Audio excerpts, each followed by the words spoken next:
Hey everyone, welcome back to English Echo Daily. So happy to have you get today because we are diving into a topic that I genuinely believe can change the way you see yourself and the way you move through the world. Today, we're talking about confidence, what it really is, why so many people struggle with it, and how you can actually build it step by step. Confidence. Such a powerful word, right? And yet it's one of those things that feels almost mysterious. Like some people seem to just have it naturally. They walk into a room and own it. They speak up without hesitation. They try new things without being paralyzed by fear. And then there are people who spend years wishing they felt that way, but never quite getting there. And here's what I think is the most important thing to say right at the start. Confidence is not something you either have or you don't. It is not a personality trait that you're born with or without. Confidence is a skill. It's something that can be built, developed, and strengthened, just like a muscle. That reframe alone is huge. Because if you believe confidence is fixed, I'm just not a confident person, then you feel stuck. But if you understand that confidence is something you develop through specific actions and mindset shifts, suddenly you have power over it. You're not waiting for confidence to arrive, you're building it. Exactly. And that's what today is all about. Let's start by addressing a really common misconception about confidence, which is that confident people don't feel fear or doubt, that somehow they've overcome those feelings completely. This is such a myth. Virtually every confident person you admire has fear and self-doubt. The difference is not the absence of those feelings, it's the relationship they have with those feelings. Confident people feel afraid and do the thing anyway. They feel doubt and take action anyway. The fear doesn't disappear, they just stop letting it make their decisions. There's a phrase I love for this: feel the fear and do it anyway. It's actually the title of a famous book, and the core message is exactly that. You don't wait until you're not scared anymore, because that moment may never come. You act in spite of the fear, and every time you do that, your confidence grows a little more. Because here's how confidence actually works, and this is really important. Most people think the sequence is first you feel confident, then you take action, but it's actually the opposite. You take action first and confidence follows from that. Confidence is built through experience, not the other way around. Think about anything you're confident at right now. Cooking, driving, your native language, maybe a sport or a hobby. Were you confident the first time you did it? Almost certainly not. You were probably awkward, uncertain, maybe even terrible at it. But over time, through repetition and experience, confidence grew naturally. Language learning is actually a perfect example of this. Most of our listeners are building their English confidence right now, and the path is exactly the same. You practice, you make mistakes, you try again, and slowly that confidence builds. There's no shortcut, but there is a clear path. All right, so let's get into practical territory. What are the things you can actually do to build confidence? The first one, and it might surprise you, is your body language. Oh, yes. The mind and body are deeply connected. And research has shown that the way you hold your body actually influences the way you feel. When you slouch, look at the floor, make yourself small, your brain receives signals that reinforce low confidence. When you stand tall, keep your head up, take up space, your brain starts to feel more powerful. Power posing is a term that became very popular. The idea that holding an expansive, open posture for just a couple of minutes before a stressful situation can shift your mental state. Whether you do it before a job interview, a difficult conversation, or a presentation, standing like you're already confident can help you feel more confident. And even in everyday moments, the way you walk, the way you sit, whether you make eye contact, all of these send signals both to others and to yourself. Start noticing your posture. It's a small change with a surprisingly big impact. The second thing, and this one is deeply connected to everything, is the way you talk to yourself, your inner dialogue.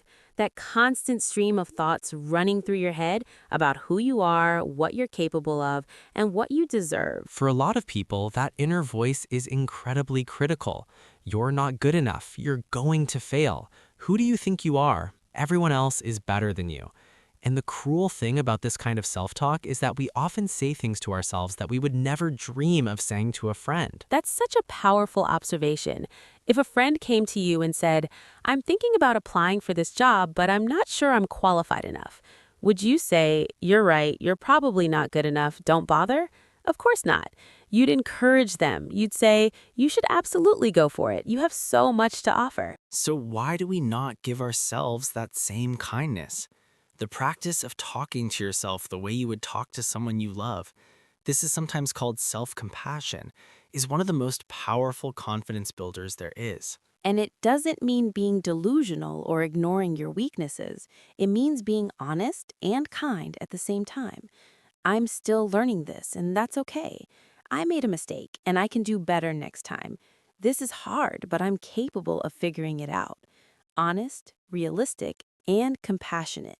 Positive self-talk is the term for this practice, and it's not about repeating empty affirmations you don't believe.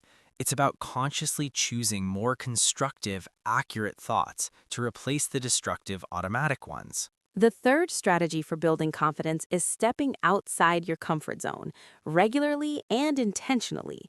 Your comfort zone is the range of situations where you feel safe and in control, and it's comfortable for a reason, but nothing grows there. Every time you do something that makes you a little uncomfortable, try a new skill, speak up in a meeting, introduce yourself to a stranger, take on a challenging project, you expand that comfort zone. And what was once scary becomes normal. And then you can push to the next edge. The key word there is a little uncomfortable. You don't need to throw yourself into terrifying situations all at once. Small, regular steps outside the comfort zone are actually more effective than rare, dramatic leaps. Consistency beats intensity. Stretch goals is a great term for this. Goals that are just slightly beyond what you currently think you can do. Not impossible, not easy, just enough of a stretch to challenge you and grow you. The fourth strategy is celebrating your wins, and this is something that so many people skip entirely.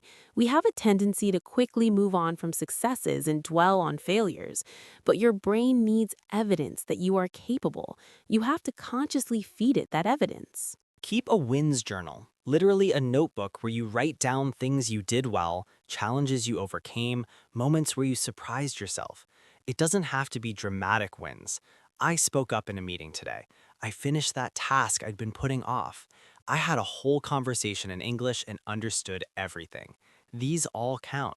Because when self-doubt creeps in, and it will, you have a concrete record of your capability to look back on. You can literally flip through evidence that you're someone who gets things done, who grows, who overcomes challenges. That is incredibly powerful. Look how far I've come is a phrase worth saying to yourself regularly. We're so focused on the destination, on where we want to be, that we forget to acknowledge how much ground we've already covered. The fifth strategy, and this one is more about mindset than action, is separating your performance from your identity. This is something that makes an enormous difference for people who struggle with perfectionism and fear of failure. What does it mean to separate performance from identity? It means understanding that what you do and what you are two different things. If you fail at something, that doesn't make you a failure. If you make a mistake, that doesn't make you a bad person. If something doesn't go well, it means that specific thing didn't go well. It says nothing about your fundamental worth as a human being. In psychology, this is related to having a stable sense of self-worth that isn't dependent on external results. People with this kind of grounded self-worth can try things, fail, learn, and try again, because their identity isn't on the line every time. People whose self-worth depends entirely on performance are terrified of trying anything because failure feels catastrophic. I am not my results is a simple but profound thought to carry with you.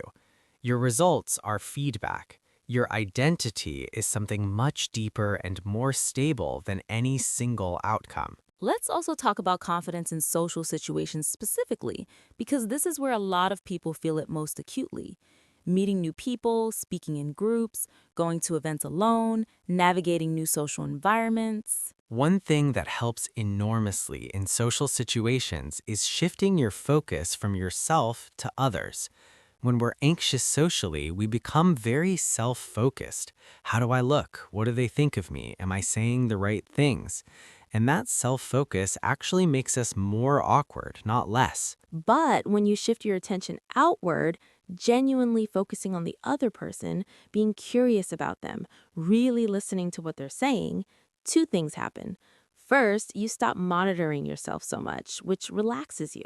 And second, you become more interesting and engaging to the other person because people love being truly listened to. Confidence isn't thinking less of yourself, it's thinking of yourself less.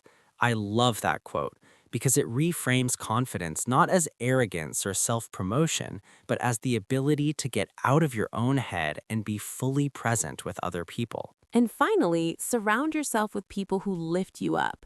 Your environment, including the people in it, has a massive influence on your confidence. Spend too much time with people who criticize, belittle, or dismiss you, and your confidence erodes over time. Spend time with people who believe in you, challenge you in healthy ways, and celebrate your growth, and your confidence flourishes. You are the average of the 5 people you spend the most time with. A famous quote often attributed to motivational speaker Jim Rohn. Whether or not the math is exact, the principle is true. The people around us shape us more than we realize. Choose your circle thoughtfully. As we wrap up today, I want to leave you with this. Confidence is not a destination you arrive at one day. It's a practice. It's something you cultivate every day through the small choices you make, to try, to speak up, to be kind to yourself, to keep going even when it's hard. And if you're learning English right now, you are already practicing confidence. Every time you listen to this podcast, every time you try to speak in English, every time you push through the discomfort of not being fluent yet, you are building confidence, not just in English, in yourself. So keep going. You are more capable than you think. The evidence is already there. You just need to start looking for it. Thank you so much for listening to English Echo Daily today. We hope this one left you feeling inspired and ready to take on something that scares you just a little bit. We'll see you in the next episode. Take care, everyone, and remember, confidence is built one brave moment at a time. Bye. Bye.